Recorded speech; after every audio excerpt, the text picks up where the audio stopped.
Hello friends, welcome back to Finance Academy. दोस्तों, Indian culture में जब भी कोई इंसान पैसा कमाना स्टार्ट करता है और जब उसको फर्स्ट सैलरी मिलती है, तब उसके घर वाले, उसके पड़ोसी सब उसे यही एडवाइस देना शुरू करते हैं कि बेटा पैसे को ढंग से यूज करना, सेविंग करना, ताकि तुम जब 60 की एज में पहुंचो तो रिटायरमेंट के टाइम पर तुम्हारे पास पैसे रहें। अब एक बेचारा आदमी जिसने अभी अभी पैसा कमाना स्टार्ट किया है, सालों से उसे सैलरी का इंतजार रहा होगा ताकि वो नया फोन ले सके, नई बाइक ले सके, उसके भी बैंक अकाउंट में पैसे हों और घर वालों से पैसे मांगने की कभी जरूरत ही ना पड़े। और इन सारे सपनों को पूरा करने के लिए वह जस्ट अभी अभी जॉब करना स्टार्ट करता है और उस पर पूरी दुनिया भर का प्रेशर आ जाता है, जिससे वह कंफ्यूज हो जाता है। उसके मन में कई टाइप के क्वेश्चन आते हैं कि पैसा सेव करे या इन्वेस्ट करे, रिटायरमेंट कब ले। और आजकल वह हर जगह सुनता रहता है कि हमें जल्दी से जल्दी फाइनेंशियली फ्री होना चाहिए ताकि हम लाइफ को एंजॉय कर सके। और यह सब सुनते सुनते वह परेशान हो जाता है कि करें तो आखिर करें क्या, रिटायरमेंट के लिए 60 साल का वेट करें या फिर जल्दी से जल्दी फाइनेंशियल फ्रीडम को अचीव करें। और यह सारे सवाल उसके दिमाग में चल ही रहे होते हैं कि इसी बीच वह अपने वॉलेट की तरफ देखता है तो उसे लगता है कि वह तो केवल महीने का 20 से 30 हजार रूपए कमा रहा है, तो वह कैसे फाइनेंशियल फ्रीडम को अचीव कर पाएगा। तो दोस्तों, अगर आपके मन में भी यही सारे सवाल हैं तो डोंट वरी, इन सारे सवालों के जवाब आपको आज के इस वीडियो में मिलने वाले हैं।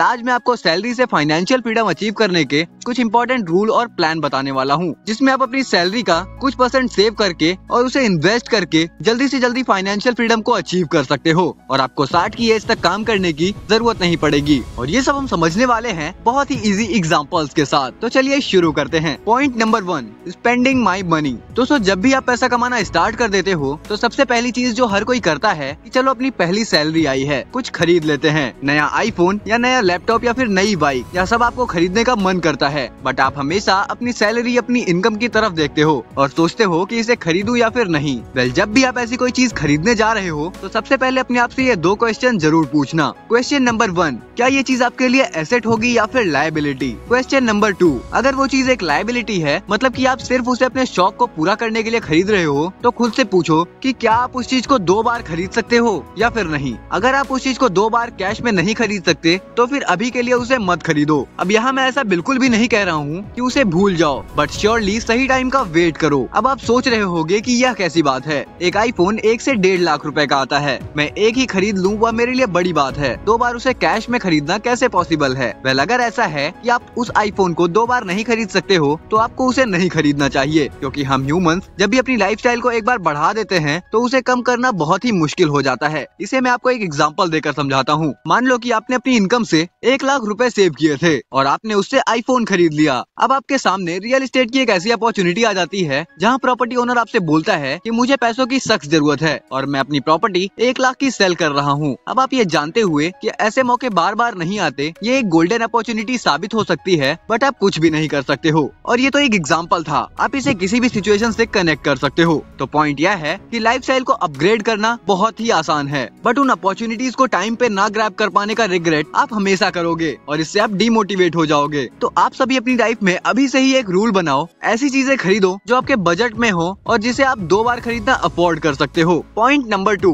Where to invest my money. अब यहाँ पर बहुत से लोगों के मन में यह सवाल होता है कि मुझे इन्वेस्टिंग आती ही नहीं है, तो मुझे अपना पैसा कहाँ इन्वेस्ट करना चाहिए। क्या मुझे स्टॉक में पैसे डाल देने चाहिए या फिर म्यूचुअल फंड या FD करा लेनी चाहिए। अगर आप स्टॉक मार्केट में पैसा इन्वेस्ट करना चाहते हो तो सबसे पहले आपको देखना है कि स्टॉक मार्केट कैसे काम करता है। उसके लिए आप बहुत सारे हिंदी ब्लॉग आर्टिकल या फिर यूट्यूब वीडियोस देख सकते हो। इनफैक्ट आप हमारे चैनल को भी सब्सक्राइब कर सकते हो और वहाँ पर एक प्लेलिस्ट है बेसिक टू एडवांस, उसमें आप कई सारी वीडियोस को एक्सप्लोर कर सकते हो। बट अगर आपको कोई स्टॉक मार्केट की नॉलेज नहीं है तो आपको अपना पैसा म्यूचुअल फंड में या फिर इंडेक्स फंड में इन्वेस्ट कर देना चाहिए, क्योंकि वहाँ आपको कोई पर्टिकुलर स्टॉक नॉलेज की जरूरत नहीं होती है। जैसे कि आप इंडिया के ही एक इंडेक्स फंड निफ्टी 50 में पैसा डाल सकते हो, तो वहाँ आपको ऑन एन एवरेज 15% तक का एनुअल रिटर्न इजीली दे सकता है और वहाँ आपको अपना टाइम भी नहीं इन्वेस्ट करना पड़ेगा। अभी इस 15% के रिटर्न के साथ हम फाइनेंशियल फ्री कैसे हो सकते हैं या हम नेक्स्ट पॉइंट में डिस्कस करेंगे। वेल, उससे भी पहले इस प्रोसेस में जो चीज आपको करनी चाहिए वह है इमरजेंसी फंड का इकट्ठा करना। अभी इमरजेंसी फंड क्यों जरूरी है, जैसे कि इसका नाम ही इमरजेंसी फंड है, यानी कि ऐसी सिचुएशन जिसका आपको कोई अंदाजा ही नहीं है। जैसे आप तो यह सोचकर बैठे थे कि मेरे पास 2 लाख रुपए सेव हैं, तो अब मैं इन्हें इन्वेस्ट कर देता हूँ। अब अचानक से आपकी जॉब चली गई या फिर आपको कोई मेडिकल इमरजेंसी आ गई, तो ऐसे टाइम पर आप क्या करोगे। आप ना चाहते हुए भी अपना इन्वेस्ट किया हुआ अमाउंट निकाल लोगे या फिर आप इधर उधर से पैसे मांगने की कोशिश करोगे। इसलिए इन्वेस्टिंग से पहले एटलीस्ट आपका जितना भी मंथली एक्सपेंस है उसके अकॉर्डिंग 12 मंथ का इमरजेंसी फंड आपके पास होना ही चाहिए, ताकि ऐसी सिचुएशन में आपका आपका इन्वेस्ट किया हुआ पैसा रिस्क में ना पड़े और आप इसका इस्तेमाल या तो इमरजेंसी के टाइम पर कर सकते हो या तो किसी सही अपॉर्चुनिटी को सही टाइम पे ग्रैब करने के लिए कर सकते हो।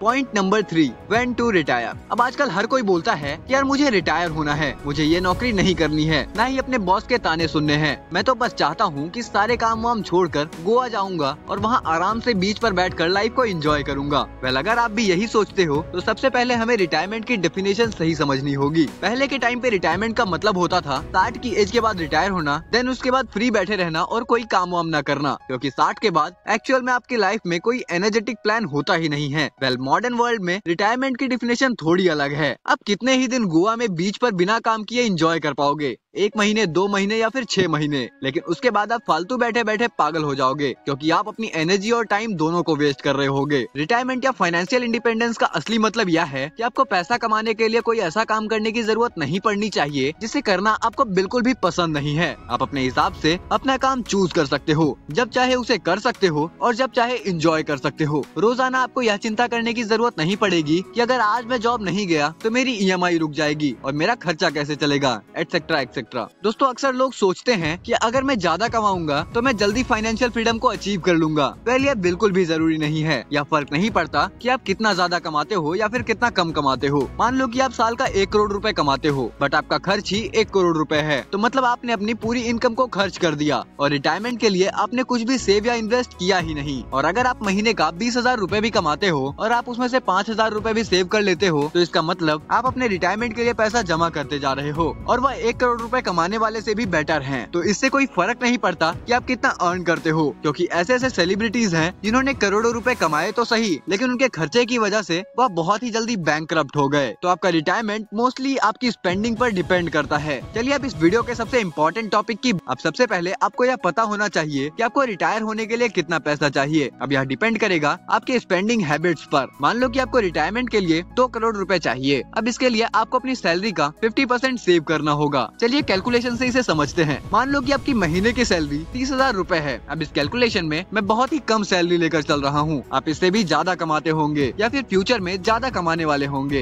एग्जाम्पल के लिए हम 30,000 रुपए सैलरी लेते हैं। अगर आप 30,000 रुपए का 50% सेव करते हो, जो कि होता है 15,000 rupees monthly, I am sure कि यहाँ आप मुझे एग्री करोगे कि आप महीने का 15,000 रुपए तो सेव कर ही लोगे, या फिर आप अपनी इनकम को बढ़ाने के तरीके ढूंढ लोगे। चलो मान लेते हैं कि आपने 15,000 रुपए बचा लिए और उसे सही ढंग से इन्वेस्ट करने लग गए, लाइक इंडेक्स फंड में, तो आपको ऑन एन एवरेज 15% का एनुअल रिटर्न मिल रहा है। तो हम इस कैलकुलेशन में देख सकते हैं कि आपने महीने के 15,000 रुपए को 15% एनुअल इंटरेस्ट के हिसाब से 20 साल के लिए इन्वेस्ट करते हैं। तो 20 साल के बाद आपके पास जो टोटल अमाउंट होगा वो 2.3 करोड़ रुपीस का होगा। तो अब आप आराम से रिटायर हो सकते हो। अगर आपको ज्यादा अमाउंट चाहिए तो आप ज्यादा पैसे सेव कर सकते हो, या फिर आप टाइम को बढ़ाकर कंपाउंडिंग का यूज करके अपने इस अमाउंट को इंक्रीज कर सकते हो। अब चलो, आपने 2.3 करोड़ रुपीस इकट्ठे तो कर लिए। अब आप कहोगे कि अगर मैं इनको खर्च करने लग गया तो कभी न कभी तो ये पैसे खत्म हो जाएंगे, और इन्फ्लेशन का क्या होगा, महंगाई भी तो बढ़ती ही जा रही है ना। ये सारे क्वेश्चंस आपको परेशान कर रहे होंगे। आपको लग रहा होगा कि यह पैसे तो अभी ठीक लग रहे हैं, बट क्या बाद में इतना एनफ रहेगा? वेल, इसे समझने के लिए हमें एक रूल को समझना पड़ेगा, जिसे 4% रूल कहा जाता है। अब हमें पता है कि इंडिया का इन्फ्लेशन 6 to 8% का रहता है। मान लो कि इन्फ्लेशन 8% से ग्रो होता है, तो हमें अपने पैसों को 5% के रियल ग्रोथ से बढ़ाना होगा। अब रियल ग्रोथ क्या होती है, चलिए इसे समझते हैं। जैसे कि इन्फ्लेशन 8% है और निफ्टी 50 में आपको रिटर्न मिलेगा 15% का, तो रियल ग्रोथ होगी 7% की। यानी कि महंगाई भी बढ़ती जाएगी तो भी आपका पैसा 7% एक्स्ट्रा वैल्यू से ग्रो करता रहेगा। और अगर आपके पास 2.3 करोड़ रुपीस है, उनमें से आप साल का 4% भी विड्रॉ कर लेते हो और उनसे अपना सारा खर्चा चला लेते हो, तो 2.3 करोड़ रुपीस का 4% होगा 9,09,000 रुपीज। तो महीने का हुआ लगभग 75,000 रुपीज। और अगर आप इस कैलकुलेशन के हिसाब से चलते हो तो आपका पैसा कभी भी खत्म नहीं होने वाला है, क्योंकि आपकी इन्वेस्टमेंट अमाउंट से आपको 7% की रियल ग्रोथ मिल रही है। तो अगर आप 4% भी खर्चा करने लग जाओगे तो हमेशा 3% एक्स्ट्रा ही बचेगा, जिससे कि आपका पैसा कभी भी खत्म नहीं होने वाला है। तो अगर आप 50% हर महीने सेव करके इन्वेस्ट करते हो तो आप कुछ ही सालों में रिटायर हो सकते हो। इसके बाद आप जो चाहे वैसा काम कर सकते हो। तब आपको कोई ऐसा काम करने की जरूरत नहीं पड़ेगी जो आपको बिल्कुल भी पसंद नहीं है। तो दोस्तों, आई होप कि इस वीडियो से आपको कुछ ना कुछ जरूर सीखने को मिला होगा। और अगर वीडियो पसंद आई तो वीडियो को लाइक जरूर कीजिएगा, चैनल को सब्सक्राइब करके बेल आइकन को प्रेस कीजिएगा। मैं मिलता हूँ आपसे नेक्स्ट वीडियो में, तब तक के लिए ऑल द बेस्ट।